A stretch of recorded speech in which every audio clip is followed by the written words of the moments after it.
हरि ओम श्री गणेशाय नमः। ओम नमः शिवाय। द्वितीयो अध्याय। शरकंडे के वन में कार्तिकेय का जन्म। ब्रह्मा जी बोले, देवताओं एवं विष्णु की स्तुति सुनकर योग ज्ञान विशारद शंकर ने पार्वती के भय से वीर्य त्याग तो नहीं किया, किंतु संभोग का त्याग किया। फिर वे भक्त बस्तल शंकर घर के दरवाजे पर दैत्य से पीड़ित हुए देवताओं के सन्निकट आए। मुझे ब्रह्मा तथा विष्णु के साथ देवगण भक्त वत्सल शिव का दर्शन कर अत्यंत सुखी हुए। उन्होंने सिर झुकाकर शंकर जी को प्रणाम किया और हे मुने, मुझे ब्रह्मा तथा विष्णु के साथ शंकर जी की स्तुति करने लगे।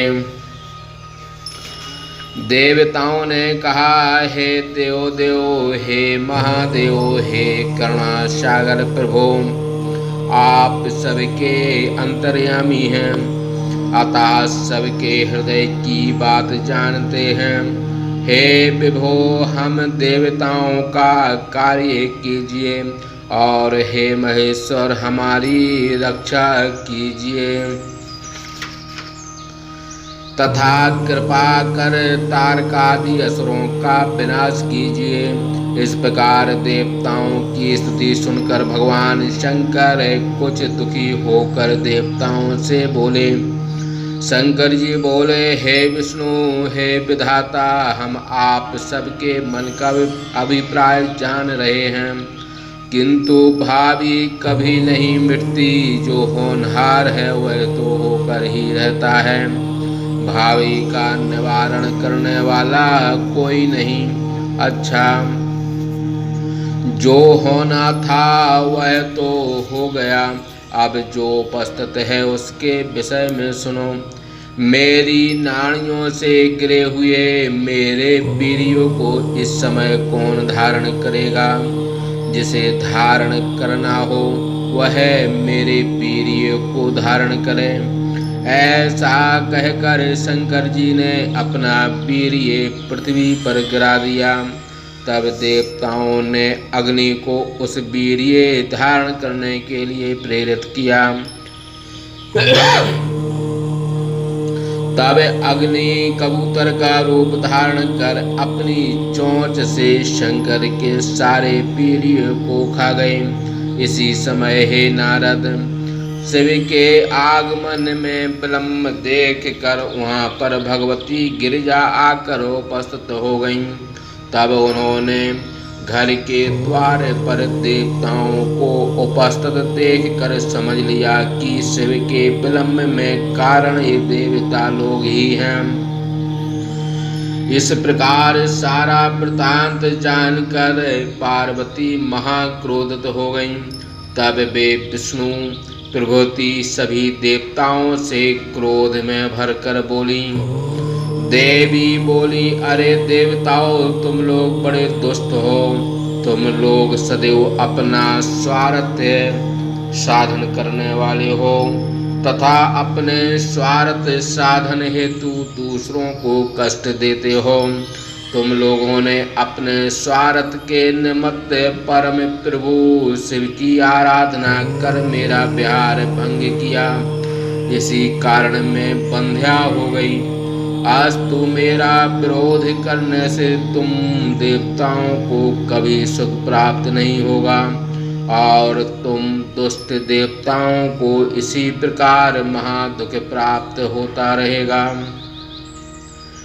ब्रह्मा जी बोले, ऐसा कहकर क्रोध से जलती हुई शैलपुत्री पार्वती ने विष्णु प्रभृति सभी देवताओं को शाप देना प्रारंभ किया। पार्वती बोली, आज से सब देवताओं की स्त्रियां बंध्या हो जाएंगी और मेरा विरोध करने वाले ये देवगण सर्वदा दुख प्राप्त करते रहेंगे। ब्रह्मा जी ने कहा, इस प्रकार सर्वेश्वरी ने विष्णु प्रवृत्ति देवताओं को शाप देकर क्रोध पूर्ण हो शिव के वीर्य को भक्षण करने वाले अग्नि से कहा। पार्वती बोले, हे अग्नि, आज से तुम सर्वभक्षी होकर सदैव दुख प्राप्त करोगे। तुम्हें शिव तत्व का ज्ञान नहीं होगा। तुम देवताओं का कार्य करने पर भी मूर्ख ही रहोगे। हे सठ, दुष्टों में महादुष्ट तुम बड़े दुर्बुद्धि हो। तुमने जो शिव वीर्य का भक्षण किया है वह अच्छा नहीं किया। ब्रह्मा जी बोले, हे नारद, इस प्रकार अग्नि को शाप देकर पार्वती महेश्वर के साथ शीघ्रता से अपने घर चली गईं और इस कार्य से बहुत नाराज हुई। शिव जी ने बड़े यत्न से भली प्रकार पार्वती को समझाया। फिर उन्होंने सर्वश्रेष्ठ गणेश नामक पुत्र पैदा किया। हे मुने, इन गणेश का वृत्तांत हम आगे कहेंगे। अब तुम प्रेम से कार्तिकेय की उत्पत्ति का वृत्तांत सुनो। देवता लोग अग्नि के मुख से ही भोजन करते हैं, ऐसा वेद का वचन है।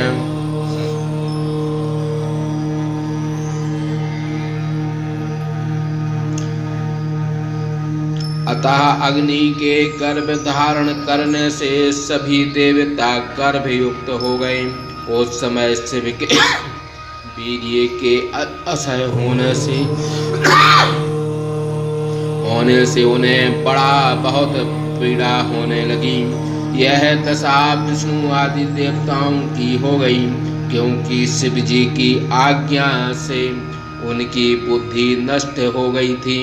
उस गर्भजन्य पीड़ा से विष्णु प्रवृत्ति सभी देवगण मोहित हो गए और शिव के वीर्य रूप अग्नि के जलते हुए पार्वती पति की शरण में गए। वे लोग शिव के गृह द्वार पर जाकर नम्रता से हाथ जोड़ अत्यंत प्रीत से भगवान शंकर की स्तुति करने लगे। देवता बोले, हे देवदेव, हे महादेव, हे गिरिजेश, हे महाप्रभु, हम लोगों को यह क्या हो गया? निश्चित ही आपकी माया दुरत्त है, जो हम लोग गर्भयुक्त होकर आपकी असह्य वीर्य ज्वाला से जल रहे हैं। हे शंभो, कृपा कीजिए और हम लोगों की दुर्वस्था का निवारण कीजिए। ब्रह्मा जी बोले, परमेश शिवापति, देवताओं की इस प्रकार की स्थिति सुनकर गृह द्वार पर जहाँ देवता थे शीघ्र आए। द्वार पर आए हुए सदाशिव को देखते ही विष्णु समेत समस्त देवगण प्रणाम कर नाचते हुए उन भक्त वत्सल की स्तुति करने लगे। देवगण बोले, हे शंभो, हे शिव, हे महेश्वर, हम लोग विशेष रूप से आपकी स्तुति करते हैं। हम लोग आपके वीर्य के असह्य तेज से जल रहे हैं और आपकी शरण में आए हैं। हे प्रभु, हमारी रक्षा कीजिए। आप हर हैं, इसलिए हे प्रभु हमारे इस दुख का हरण कीजिए, अन्यथा हम लोग निश्चय ही मर जाएंगे। इस समय आपके बिना हम देवताओं के दुख को हरने वाला कौन है?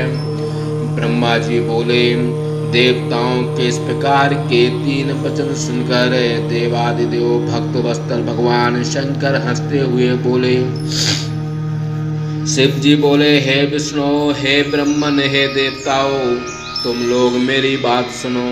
तुम लोग अवश्य सुखी होगे, किंतु सावधान हो जाओ। देवगणों, तुम लोग शीघ्र ही मेरे इस रेत का पवन कर दो। ऐसी मेरी आज्ञा करने से तुम लोग सुखी हो जाओगे। ब्रह्मा जी बोले। तब विष्णु आदि देवों ने शिव की इस आज्ञा को सिर पर धारण कर अविनाशी शंकर का स्मरण करते हुए शीघ्रता से उस वीर्य को भवन कर दिया।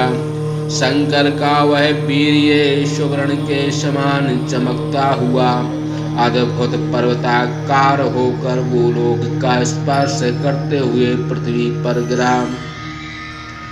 तब विष्णु आदि सभी देवगण सुखी हो गए और भक्त वत्सल सदा शिव की स्तुति करने लगे।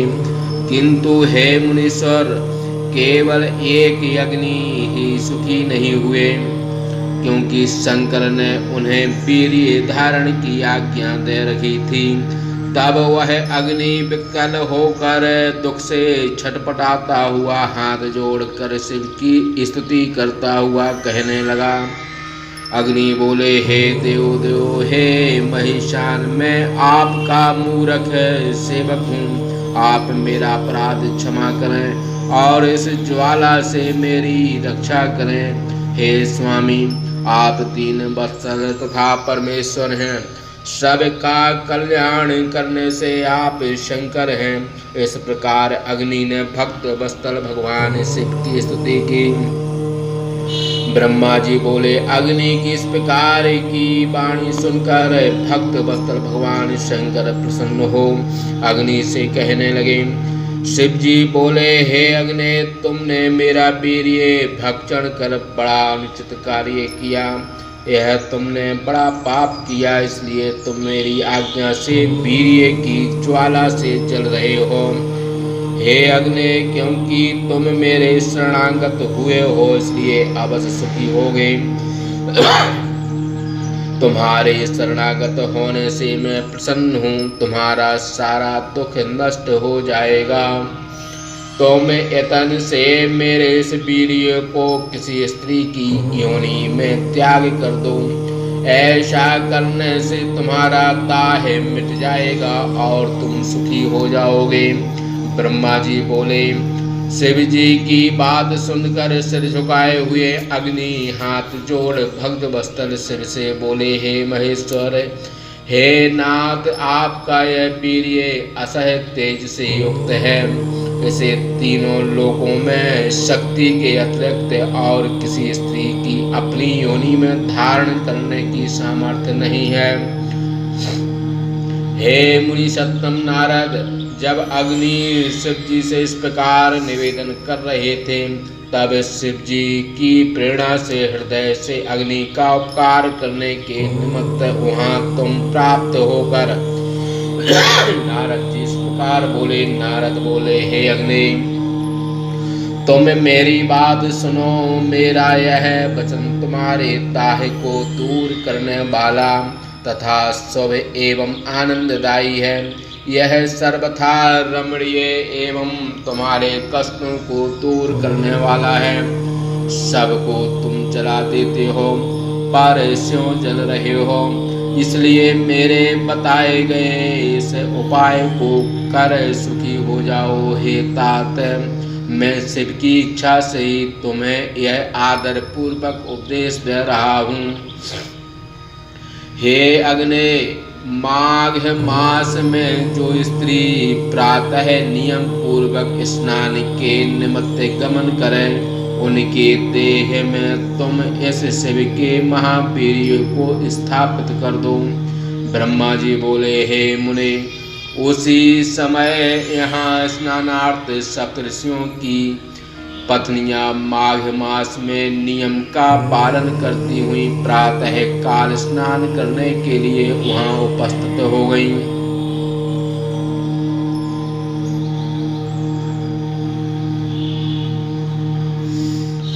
उन सप्तऋषियों की पत्नियों में क्षय स्नान करने के पश्चात शीत से थर थर कांपती हुई व्याकुल हो बड़ी शीघ्रता से अग्नि की ज्वाला के समीप आईं। उनको इस प्रकार मोह में पड़े देखकर अरुंधति ने शिव की आज्ञा से उन्हें ऐसा करने से मना किया। हे मुने, किंतु वे 6 स्त्रियां अरुंधति के मना करने पर भी शिव की माया से मोहित हो अपना शीत दूर करने के लिए मोह तथा हट बस अग्नि के समीप चली ही गई। तब हे मुने, उस अग्नि के तपते तापते ही शिव वीर्य के कण उनके शरीर के रोए के द्वारा उनमें प्रवेश कर गए, जिससे अग्नि का दाह शांत हो गया।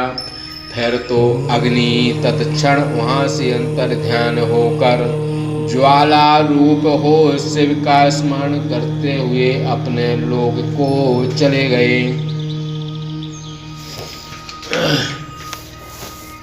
हे साधु, वे 6 स्त्रियां सगर्भा होकर दाह से पीड़ित हो गईं।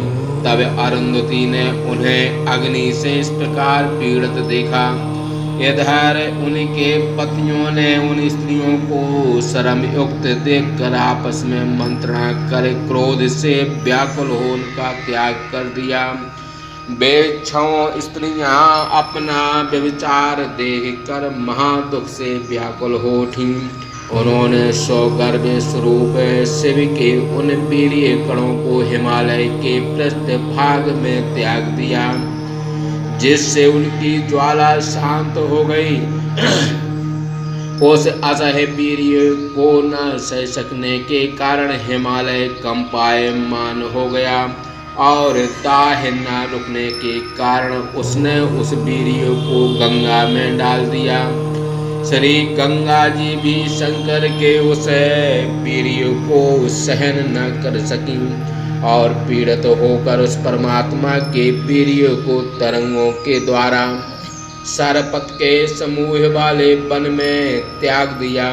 उस सर स्तंभ पर पड़ते हुए वीर्य सुंदर भगवान श्रीमान तेजस्वी एवं सबको हर्षित करने वाले बालक के रूप में परिणत हो गया। हे मुनीश्वर, मार्गशीर्ष मास की शुक्ला षष्ठी के दिन भूतल पर शिव पुत्र का प्रादुर्भाव हुआ। हे नारद जी, उस समय अकस्मात शिवा एवं शिव प्रसन्न हो उठे। पार्वती के स्तन मंडल से आनंदोदिक से दूध सर्वत होने लगा। हे मुने, उस समय वहां जाकर सभी को सुखानुभूति हुई। हे तात, उस समय त्रिलोकी में सज्जनों को सुख देने वाला महान मंगल होने लगा। दुष्टों को विशेष कर दैत्यों के लिए बहुत बड़ा विघ्न दिखाई पड़ने लगा। अकस्मात आकाश में नगाड़े बजने लगे और हे नारद, उस बालक पर आकाश मंडल से पुष्प वृष्टि होने लगी। हे मुनि सत्तम, उस समय समस्त देवगणों तथा विष्णु के मन में आनंद तथा उत्साह का संचार होने लगा। इस प्रकार इस तृतीय भाषा टीका सहित शिव महापुराण के अंतर्गत द्वितीय रुद्र संहिता के चतुर्थ कुमार खंड में शिव पुत्र जन्म वर्णन नामक द्वितीय अध्याय समाप्त। बोलिए शंकर भगवान की जय।